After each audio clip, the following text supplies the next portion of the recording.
This is my 90-gallon African Cichlid tank that I finally set up. It's actually taken me quite a long time. I think I started this thing in December? Maybe longer than that, maybe like 8 months ago.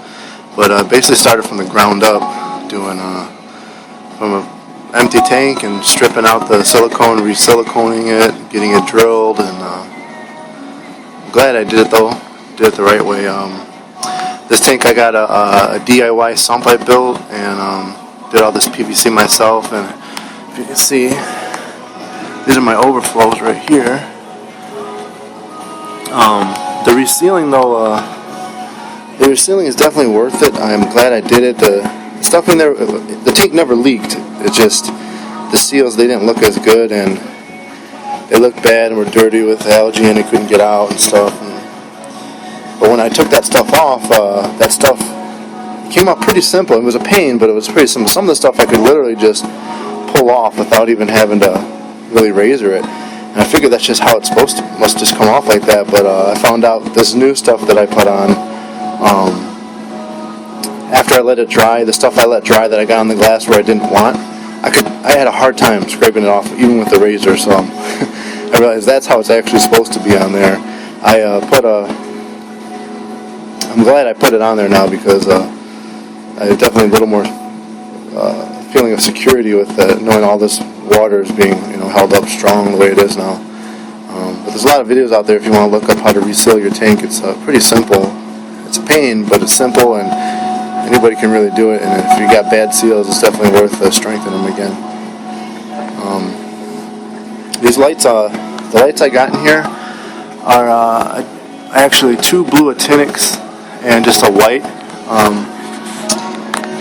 I like the blue actinic on the cichlids just because cichlids have a lot of color, and to me that the blue actinic really makes it pop. So if I just, there's the normal light that's in there, you can see the difference. If it's that's a normal, just cool blue light.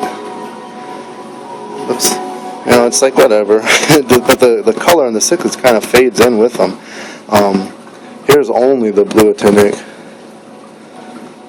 but then that's a little too blue. It's not a saltwater tank, and then this is all of them together again, and I think that really makes a difference with all the colors of the fish and stuff. Get that shut.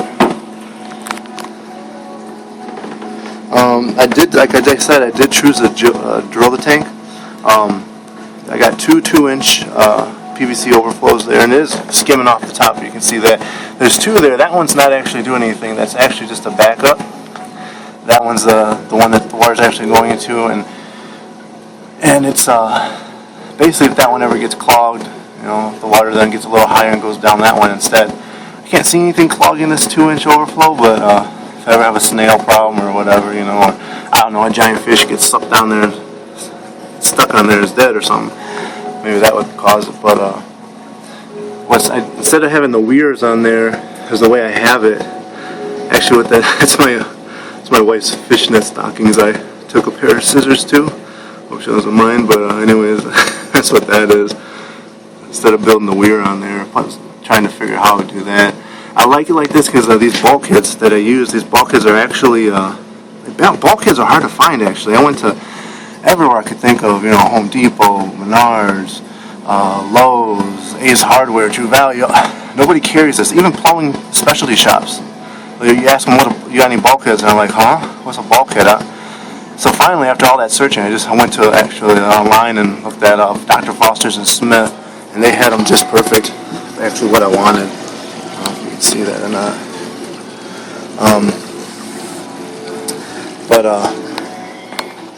They came threaded, and I was kind of weirded out why the inside was threaded like that, but I'm glad they did now, because see that I can turn that and adjust like my water level. So, and if ever I want to stop flow and do a water change, all I do is turn off my pump and turn that straight up, so no more water's going down, no more water keeps going into my sump, and I can stop all flow. Really simple actually. And what's nice, about having your tank drilled is you don't have to have a siphon going for it's, you know, when your electricity turns off, everything just stops and the water only goes to where you have it set and turns back on. Your pump just starts and it's a constant flow. I was going to do a PVC overflow, but with, you know, you have to have a siphon. You have to have it siphoning through and have that flow going. And I just didn't want the extra bulk in the tank, so I drilled the tank, and this actually was pretty simple. I drilled the sump myself, and I wish I would have drilled these two holes. I only got charged $15 a hole, but with how easy it was to drill the sump, that glass, I wish I would have done this. There's a lot of videos out there you can look at to figure out how to do that.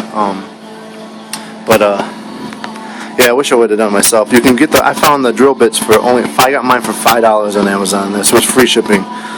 So, and the 2-inch hole drill bits are only like $7 or $8. So, it's a lot cheaper, and it's really simple if you just look up how to do it. Anyways, the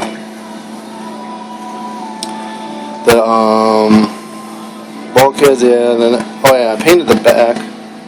I was going to do a 3D background, but I really love these rocks, and I didn't know if I'd be able to match the texture and the same color. I just didn't want to take that chance of having it be offset. You could tell the background was different from the front. These rocks, there's actually 5 rocks in here, but they're huge. Just like, I know this one, I weighed this one time, and that was like 70 pounds, just that one rock. And in this 90-gallon tank, these 5 rocks cover a good portion of the back anyway. So I just decided to paint the back black. I think it came out nice, since it's behind this window anyway. Too much light was shining through, and it was kind of hiding the fish. The fish stand out more now. So I like it like this better. But yeah, it's actually only 5 rocks in there. They're just all pretty freaking big. That's my return up there.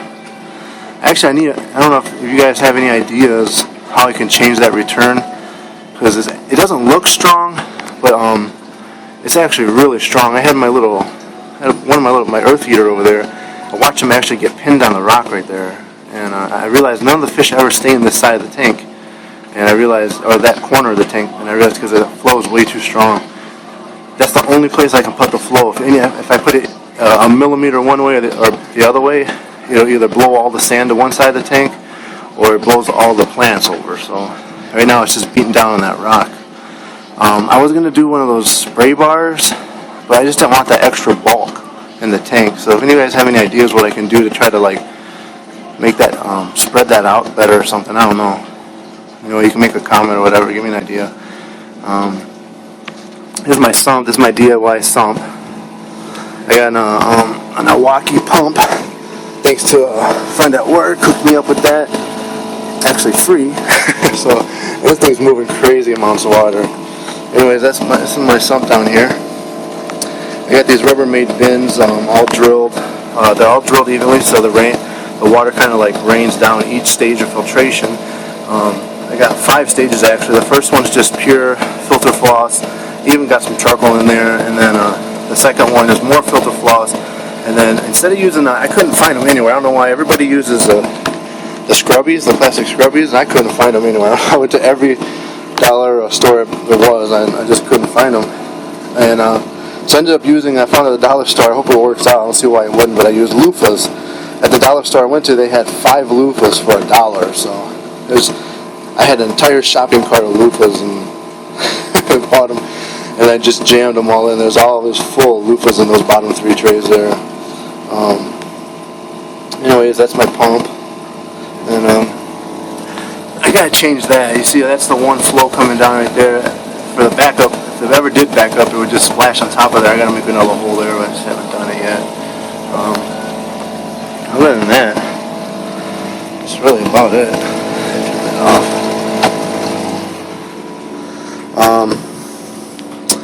So that's my tank. If you wanna, I'll make another video talking more about what fish I have. There's probably about 20-some fish in here, but you don't really see them because there's just so many places to hide them. I should probably be doubling that, right? There'll probably end up being about 35, 40 fish in here, maybe something like that. Maybe only about 15 more, but I'll feed them. Maybe some more will come out.